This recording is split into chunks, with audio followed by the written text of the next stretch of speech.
होती है अपने मन के विचारों को लिखकर व्यक्त करना, यानी कोई जो आपके विचार हैं मन के उनको लिखकर व्यक्त करना कहलाता है लिखित अभिव्यक्ति। लेखन कला साहित्य का एक अंग है। मानव जीवन में लेखन का बहुत महत्व है, क्योंकि लेखन में सोचने व चिंतन करने पढ़ने के लिए अधिक समय मिलता है। लेखन बालक या व्यक्ति के भावों व विचारों की कलात्मक अभिव्यक्ति है। मुख से कही बात की अपेक्षा लिखित बात अधिक स्थायी होती है। कोई भी कथन आपको लिखकर व्यक्त करें तो वो अधिक स्थायी होगा और मौखिक रूप से वो अस्थायी होता है।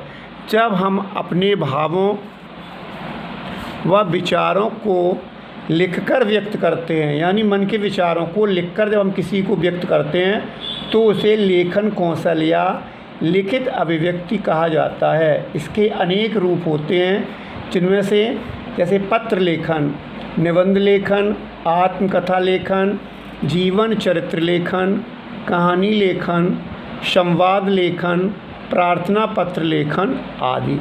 पत्र लेखन, निबंध लेखन, आत्मकथा लेखन, जीवन चरित्र लेखन, कहानी लेखन, संवाद लेखन, प्रार्थना पत्र लेखन आदि। लिखित अभिव्यक्ति के उद्देश्य क्या होने चाहिए, किस उद्देश्य के लिए लिखित अभिव्यक्ति का हम प्रयोग करते हैं? तो नंबर 1 है बच्चों को वर्णों की ठीक ठीक बनावट लिखना सिखाना, यानी बच्चों को जो वर्ण हैं वर्णमाला के उनको आकार प्रदान करना, किस तरीके से कौन सा वर्ण बनाया जाए। सुंदर व सुडौल लेखन का अभ्यास कराना, बच्चों को सुंदर व सुडौल लेखन का अभ्यास कराना। शुद्ध व सुडौल अक्षर विन्यास का ज्ञान कराना। वाक्य रचना के नियमों से परिचित कराना, यानी जो वाक्य बनाते जा रहे हैं उनके नियमों से बच्चों को परिचित कराना कि किस तरह इनका शिक्षण में प्रयोग किया जा रहा है। विषयानुकूल, यानी विषय के अनुकूल भाषा शैली का प्रयोग सिखाना। अपने अनुभवों को लिखने की योग्यता विकसित करना, अपने जो अनुभव आप सिद्ध करने के लिए व्यक्त कर रहे हैं उनको विकसित करने की क्षमता का विकास करना लिखित अभिव्यक्ति का उद्देश्य माना जाता है। अपने विचारों को अनुच्छेदों में लिखकर व्यक्त करना, यानी अपने विचार यानी मन के जो विचार हैं उनको अनुच्छेदों में लिखकर व्यक्त करना लेखन शिक्षण या लिखित अभिव्यक्ति का उद्देश्य माना जाता है।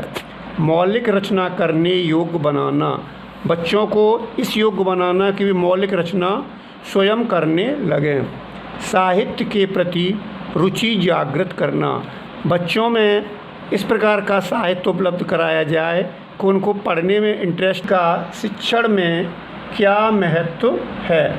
तो लिखित अभिव्यक्ति बालक के हाथ और मस्तिष्क में संतुलन बनाकर रखती है, यानी लिखित अभिव्यक्ति के द्वारा बालक के हाथ और मस्तिष्क में संतुलन स्थापित किया जा सकता है, भाषा में एक रूपता लाती है।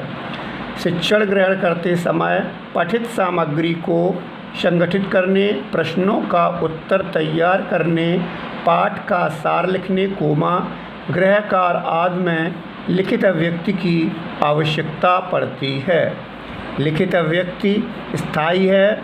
मनुष्य के अनुभवों, कल्पना शक्ति का भंडार लिखित भाषा द्वारा चिरकाल से संचित होता आ रहा है। लिखित भाषा ही साहित्य भंडार में वृद्धि करती है। यदि लिपि न होती तो लेखन न होता और नई नई रचनाएं कहाँ से आती।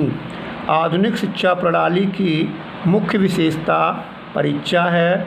लेखन द्वारा बच्चे की योग्यता का मूल्यांकन होता है। देश विदेश में हो रहे ज्ञान, विज्ञान आदि में परिचित कराने का मुख्य साधन लिखित भाषा है।